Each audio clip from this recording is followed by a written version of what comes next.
Are you thinking about getting into real estate investing? Thinking about taking on a fix and flip, but you just don't know what the costs are going to be associated with that project? Don't know what the holding costs look like? Don't know what the closing costs are going to be? What about the renovation costs? Well, we just did a fix and flip in Winter Springs, Florida at 110 North Edgemon Avenue. And I'm going to show you what my costs were associated with that project. And if you follow me on my social media, you've seen us purchase that property, take you through the renovations, and now to the closing just the other day. So I'm going to show you what the numbers are, and then we're going to go over all of the details so you can know and have a better idea when you do your project. Hi, I'm Jonathan Otero. I'm the owner of J&J Management Group, and We Buy Houses Seminole. And I want to give a big shout out to one of our subscribers, Anna, who contacted me and suggested that we shoot this video, and I thought it was a phenomenal idea. So here we go. I got my cheat sheet. I'm going to put the numbers at the bottom, so I'm ready to rock and roll. So let's start off with the purchase price. The purchase price for this property came out to $132,892.89. The number's right now on the bottom of the screen. Now we agreed to $132,000 with the sellers, and then our closing cost when we bought the house, because we paid cash for it, was $892.89. Our total acquisition cost for this property was $132,892.89. Now let's talk about the renovation cost. We had gotten a bid from our contractor before we started the project. It was for about 26 and change, but as things go on with the project, certain things come up. For example, when we were doing the renovation on the front door and we were knocking out the windows, the building department and the permitting department wanted us to get a structural engineer in to do some plans and draw it up for them, and that cost some extra money. So at the end of the day, our total renovation cost came out to $27,100.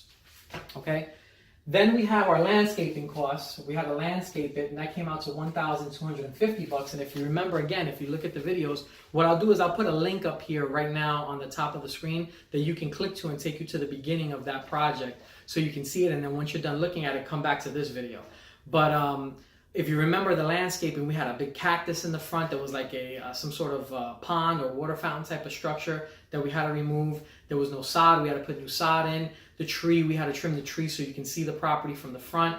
So there was a lot of, we had to cut the grass and throw some bushes in the back. There was a lot of landscaping that had to get done. So our cost on the landscaping was $1,250. Then we had to fix the roof. There was a little bit of issue on the roof. There was a leak that we discovered when the buyer did his inspection that we didn't know about. So we had to get a licensed roofer to get out there real quick and fix the problem. And he fixed it for $500. It took him a couple hours, and that was it. And then there was miscellaneous costs. Now, miscellaneous costs, what does that look like? I'm going to show you what the total is. It was $4,406.94. When I say miscellaneous costs, what I mean is our taxes, our insurance, our utility, our holding costs. Also, we had to get a cleaning crew in there to clean the property before we sold it and get all that dust out of there from all the renovation. That was a miscellaneous cost. Our photographer that we use to shoot the professional pictures to list it on the MLS, that's miscellaneous costs. Not to mention all the trips to Home Depot and Lowe's and all the different places when you have to get little things like a tool, a drill bit here, or the light fixtures, or the toilet seat cover, or go to Bed Bath & Beyond and get a shower curtain rod, whatever that is. All that stuff is going to be called miscellaneous costs. Now, normally when I budget for miscellaneous, I always budget about 5 to 10%. You do what you want to do. You could do a little more, you could do a little less, but I like to say 5 to 10% for miscellaneous costs. So our miscellaneous costs on this project was $4,406.94. So that puts our all in. We were all in on this project at $166,149.89. That was our all in. $166,149.83. That was everything all in associated with this property. So that was our total cost for this project. Now I'm going to show you what our profit was once we sold the property, and I'm going to change the color because I need a little bit more space on the board. I'm going to change the color to green because green means money. All right, look at that. We got a brand new board there, fresh board with some new green ink because green means money, like I said. So now let's talk about what we sold this house for and break that down so you can see exactly what our profit was. And then I'm going to go over the exact closing cost so you can see what that looks like. So we ended up selling this to a great guy, a military guy who served our country and made a major sacrifice. And we felt really good about that. As a matter of fact, I'm going to put a video up here of our buyer's testimonial. So you can click on that link, and once you're done watching that video, again, come back and finish this one. But we ended up selling to a great guy. Congratulations to Hector. And our sales price to the new buyer ended up being $210,000. That's what we sold the property for. Now, we had to pay a commission to the buyer's agent. We ended up using a flat fee listing service. That's one of those other miscellaneous costs that I put in earlier in the video. And we ended up giving them a 3% commission. So 3% of the sales price ended up being $6,300. Again, you'll see it on the bottom of the screen right now. And then our closing costs that were associated when we closed on the property was $3,749.55. Now I'm going to go over that specifically. I'm going to break down what our closing costs on the B side. We have the A side and the B side. The closing costs on the A side was some transfer taxes and things like that, some recording fees. It was very minimal, $892. But we had to pay a little bit more on the B side, and I'm going to break that down for you as well so you can understand what that cost came out to. You always want to factor into your budget when you're looking at your bottom line and you're doing your spreadsheet. Factor in about 1 to 2% on your closing costs, and that's probably a good start to be at. 1 to 2% of what you think you're going to sell the property for. So you have the $210 sold price. You have our commission of 3% to the buyer's agent, $6,300. Our closing costs of $3,749.55. Not to mention our all-in, which I showed you previously on the video, of $166,149.83. So when you subtract all those numbers from the $210, you are left with a profit of $33,800.62.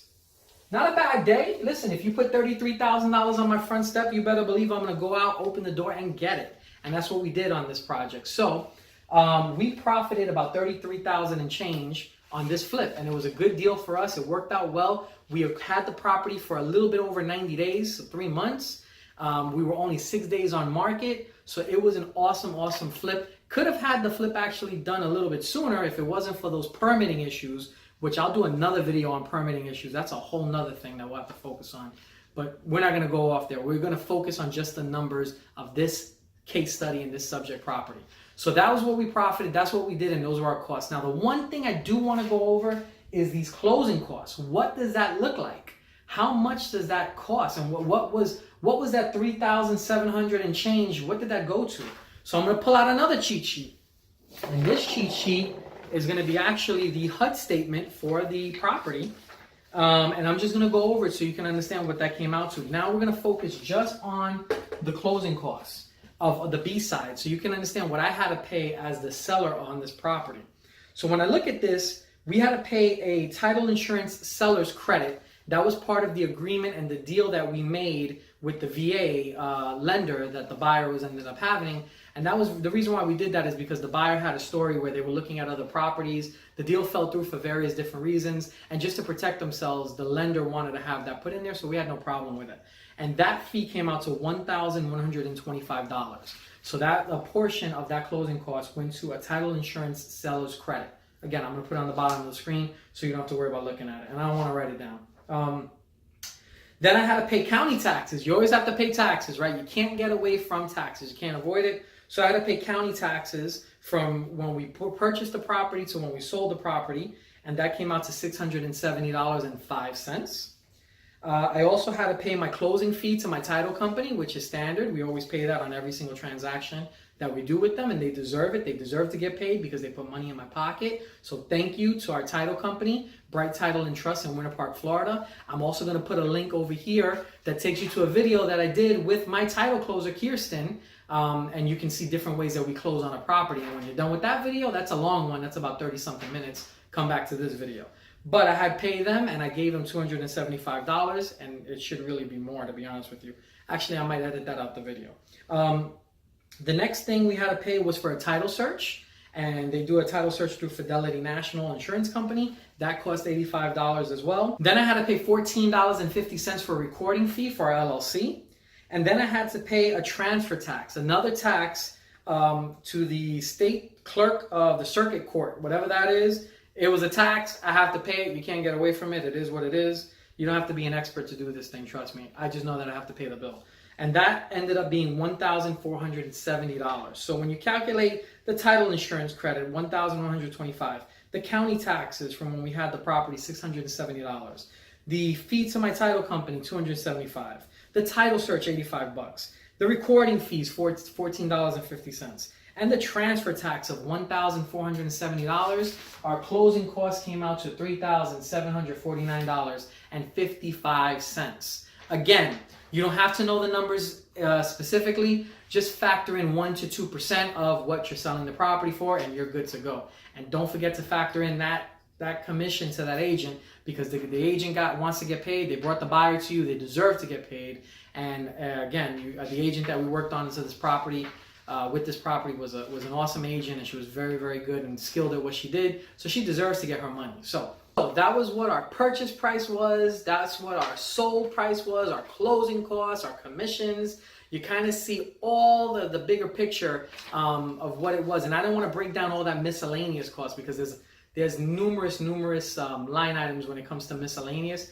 Just know that it was about $4,000 and change. And you factor in all those little things here and there, not those big ticket items like I listed on the board just now. Taking all those numbers in, we were pretty accurate with our evaluation of this property. It ended up selling. I actually thought the property could sell for $215,000, and we did get an offer for $215,000. But we decided to go with the buyer at $210 because he was able to close quicker, and he had already gone through the process, like I said, and already was approved by the underwriter, and he was ready to rock and roll. All he needed was a property. So he found our property, and we went with him. This is what the numbers were on this project. I'm glad that you guys joined us through the journey. I'm glad that you saw the beginning, the middle, and the end, and now the closing. This project is done, and now we move on to the next one. Hopefully you like this video. Put your comments down below. Let me know if you want to see a different type of video and what we can do, and maybe we can make that happen. Just like Anna reached out to us and suggested this one, and here we are. So put your comments down below. And again, like always, if you guys are looking to sell a house, maybe you're watching this video and your house needs a little bit of work, or maybe you're moving out of state and you got a job relocation and you need to sell your house quickly. Any condition, we buy houses in any condition, in any situation. Give us a call. My number is right now on the bottom of the screen. 407-796-8557. Our website is WeBuyHousesSeminole.org. Give us a call. The number's right on the bottom. Real estate is a simple business if you just keep it simple. And like I always like to say, let's keep it simple. At the end of the day, you call that number, you give us a call, we'll make you a fair, fast cash offer, and your name could be on a HUD, and we can buy your property from you, and you don't have to deal with all the headaches that it comes with real estate. So give us a call. Let's keep it simple. Good luck, guys. And if you're watching, good luck with you getting into real estate. Hopefully this video helped you guys out and helped you out as well. We look forward to seeing you on the next flip, which should be coming up soon, because I have another property under contract that I'm going to be working on, and this one's going to be an interesting one. I'm just going to tease you a little bit with it. It's a hoarder situation like what you see with those shows on TV. It is very ugly and very gross, so you're probably going to see that coming up pretty soon. Hopefully, we'll see.